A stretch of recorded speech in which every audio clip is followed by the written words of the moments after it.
సేవకి ప్రతినిధి ఎవరో తెలుసా? హనుమ.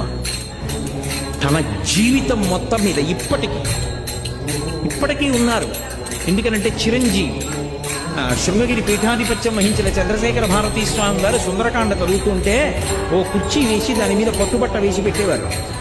నేను మీకు పరమ సత్యం చెప్తున్నాను, ఇప్పటికీ వస్తారు స్వామి హనుమ. ప్రత్యక్షంగా నేను ఎన్నో సందర్భాల్లో అనుభవాన్ని పొందాను. అది నా గొప్ప కాదు, రామాయణం గొప్పతనం. వచ్చి తీరుతారు. తను ఎంత వస్తారంటే రామనామం చెప్తే చాలు వచ్చి కూర్చుంటారు. ఆయన వచ్చారంటే బ్రతుకుతారు. తన కోసమా 100 యోజనముల సముద్రాన్ని దాటి వెళ్ళారు? తన కోసమా, తన కీర్తి కోసమా?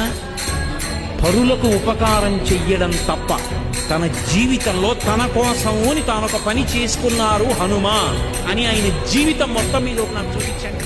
జీవితం మొత్తం మీద తన కొరకు అన్నది ఒక్కటి.